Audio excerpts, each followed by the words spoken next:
Hello friends, welcome back to my channel. আশা করি তোমরা সবাই ভালো আছো, আমিও অনেক ভালো আছি। তো এটা ছিল গত বৃহস্পতিবারের ব্লগ।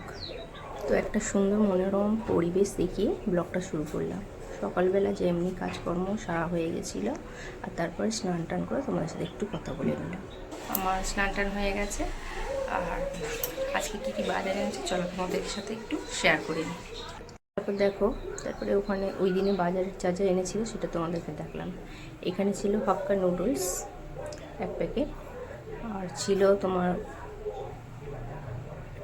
এটা ছিল ওই পাঁপড় টাইপের 2 প্যাকেট ছিল, আর ছিল তোমার মেয়ের জন্য কেক, এই আর কি। আর এমনি বাজারের মধ্যে তোমার এনেছিল সবজি, এনেছিল পুঁই শাক, আর মেয়ের জন্য এনেছিল একটু কলা, আর একটু এনেছিল চিকেন। তো এই সব বাজারটাই তোমাদের সাথে শেয়ার করলাম, যা যা এনেছিল।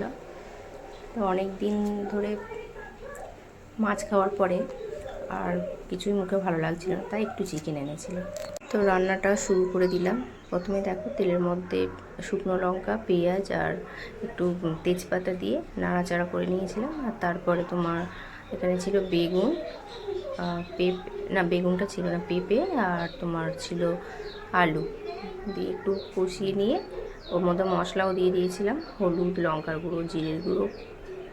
তারপরে দিয়েছিলাম পুঁই শাকটা দিয়ে ভালো করে নাড়াচাড়া করার পর কিছুক্ষণ ঢাকা দিয়ে রেখেছিলাম, একটু মজে এসেছিলো। আর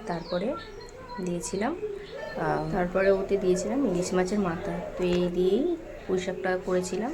আর তারপরে একটু রান্নাটাও তোমাদেরকে দেখিয়ে দিলাম।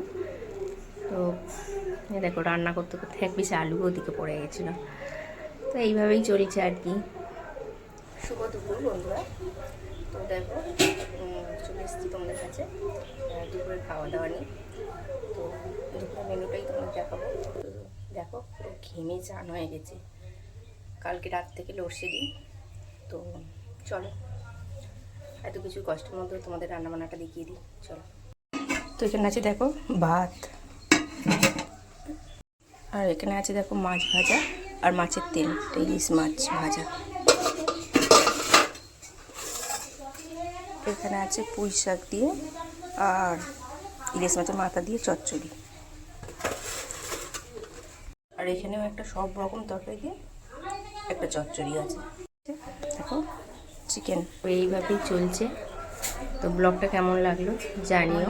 রান্নাবান্না সবাই ভালো থেকো, সুস্থ থেকো, টাটা।